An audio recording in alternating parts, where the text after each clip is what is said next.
industrian, instituto honetan, gara 3, edo horrela. Instituto guztian? Bai. 3 emakume? Bai. Oso gutxi. 45 urterekin lana utzi nuen. Zerotik hasi behar nintzen eta banekien etzela erraza izango. Neska naiz eta bakarra izango naiz klasean. Eta esan zidan, ez da problemarik. Dramariko telekomunikazioak ikasten nau. Mantenitu egiten ditugu instalazioak eta ICT, infraestructura común de telecomunicaciones, ikasten du, data center, servidoreak montatu ditugu, eta urte honetan, bigarren urtean, zentratu gara antenetan, radioenlaces, domotikan, eta abar.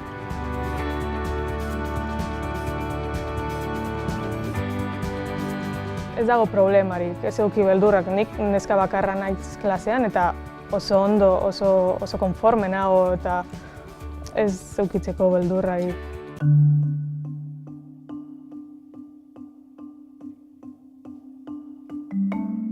Euskal Autonomia Erkidegoan 13.900 emakume daude lanbide heziketako ikasketak egiten, baina oso gutxik aukeratzen dituzte arlo tekniko eta industrialak.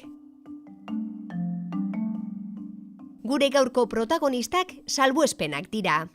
Beraiek aukeratutako arloetan emakumeak 10% dira. Iazko datuekin konparatuta 14,6 egin du gora. 227 neska gehiago daude ziklo industrialetan. 2018-2019 ikasturtean, 1.776 emakume daude 18.000 gizonen artean. Aurreikusten da, ikerketa batzuek diotenez, aurreikusten da 2024ko arlo hauetan beharko dien pertsona kopurua 7 milioira helduko dela. Eta behar hori aurre egiteko pertsona kualifikatu duan falta dago.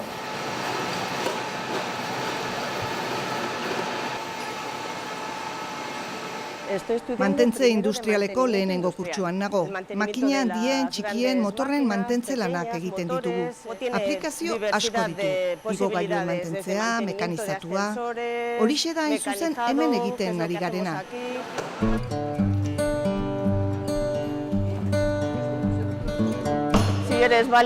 Lanbide honetarako balio baduzu, balio duzu eta kito. Mutil batek bezala. Bakoitzaren ahalmenaren arabera neurtu behar da. Seguru nago neskapila bat daudela gauza berriak egiteko jakin-minarekin. Emakumentzat ez da bakarrik zaintza edo estetika. Gainera, industrian lan pila bat dago. Seguru nago ez dutela arazorik izango lana aurkitzeko. Importanteagoa da industriako oreka bat egotea emakumeen eta ginozonen artean, ez da?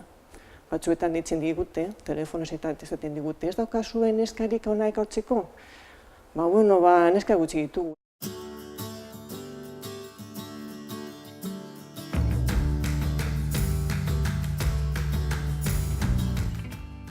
Ni txikitatik ikusi dut asko elektrizitatea etxean, nire aita industrian lan egiten du, nire ama bai. Orduan pizka bat guztia etxean ikusi dut. Beti izan da industria beti mutilentzako eta gero emakumentzako enfermeria edo horrelako gauzak, baina niri ez didate hori erakutsi etxean. Zenbat emakume zarete klasean? Nik bakarra naiz, baina oso pozik nago klasean mutilekin guztiz. Bergarako Miguel Altuna ikastetxean, belaunaldi 2 jarri nahi izan ditugu aurrez aurre. Bata, Anajen Arbaiza, zentroko lehen ikasle emakumea izan zen, eta ibilbide profesional bikaina izan du eskualdeko Elai enpresan. Bestea, Oiana Osinalde aldiz, sistema dualean dago. Goizean ikasle da Miguel Altunan, eta arratsaldetan inguruko industria enpresa batean egiten du lan. Enteratu naiz, Oiana, ontsa hasi zarela zeu lanian, ezta? Bai, ondela gitxi, hilabetetxo batzea. Da, zemuz, Juan Jatzu? Izatez nahiko ondo, ondio pixkat nerviosa sartzen nahi bakoitzean ere lanea. Hor igarri dozu nolabaitean, zu gaztia zani baino askoz gaztiagoa za, igarri dozu hor nolabaitean gizakumia, emakumia izateagatik, alako, faltaren bat, zerbait atentzioa ditu dutzuna? Egiz esan gaur egun ez hainbeste. Ez hainbeste, ikusten dut nire lan ingurua, lanian eta ingurua oso gizonezkoz beteta dagoela, egiz esan, emakumeak gitxigeala, baina bagoz, eta ikusteko moduan, bai, agertzen geha poliki-poliki bada ere, bai. Nik uste dut, jentia ez dela konturatzen, baina enpresetan eta zenbait erakundetan ez die bakarrik enpresan, nik uste dut hori erakundetara zabalduko nuke. Badagoela hor, kristalezko zapai bat, ikusten ez dana, baina nolabaitean oso gaitza dana, emakumeak biztaratzea horretan. Neuk lan hain joten erakundian, ez dut ikusi olakorik, gerentzia postuetan eta oin bertan emakumea dagoelako, ECO moduan emakumea dagoelako, ikusten ditut beste enpresa batzutan badarela zuzendaritza munduan eta badarela emakumeak geroz eta gehiago, baina onjo neko pobre ikusten dut hori oso bide zabala, ez dela izan emakumeentzat.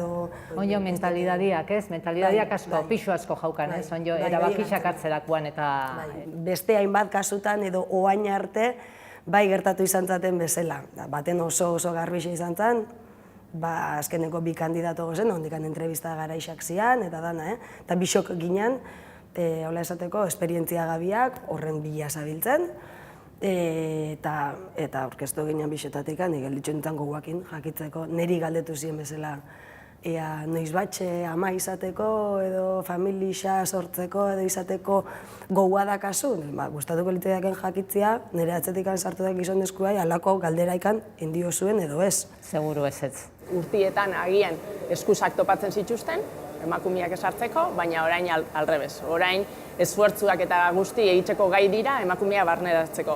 Eta adibidat esatekotan, enpresa txiki batzuk ez dituzte euki aldagelak emakumeentzat, baina egin dituzte ekintza ezberdinak problema hau ere ekiditu ahal izateko. Industria arloan aritzen diren irakasle emakumeek ere aurre egin behar izan diete lanbide maskulinizatuen genero markari. Bai ikusi dut lankideen artean, hau da, beste irakasleen artean. Batez ere, 50 urtetik gorako kideen artean. Sekertatu zait esaterako joatea zentru batera, sustituzio bat egitera, eta haien artean esatea, los alumnos se la van a comer, halako komentarioak entzutea, ez da? Eta gero joatea klasea eta primeran egotea, arazorik gabe.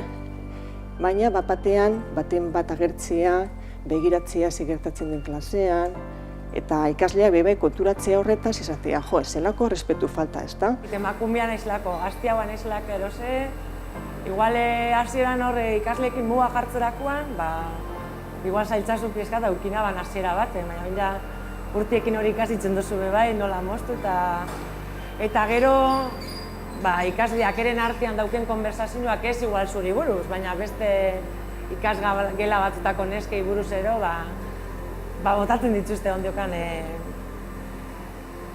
astokeriza desente, eta hor intervenitzen saiatzen naiz. Generoak oraindik muga nabarmenak ezartzen ditu gizartean, eta etorkizuneko emakume langileen artean zalantza ugari sortzen badira ere, gehienak itxaropentsu daude. Neskak, laster joango zarete enpresara, praktikak egiten, eta gero ja amaituko duzu eta tituluarekin zer pentsatzen lana, beldur daukazue, pentsatzen duzu lortuko duzula lana, edo zeintzuk dira zuen espektatibak? Adibidez, domotikan, realitate virtual, telekomunikazioko teknikoak behar dituzue. Pentsatzen duzu hor dagoela lan asko, ez da? Lan asko.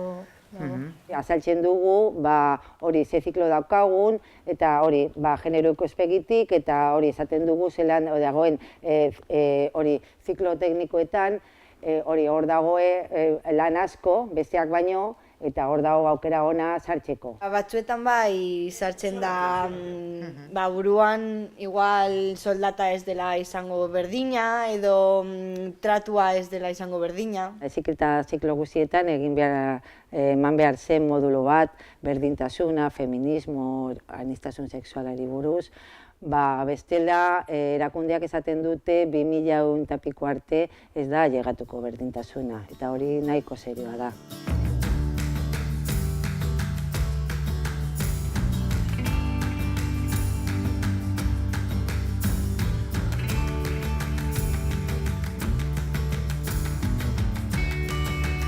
Ez da importantea zu neskala mutila esatea.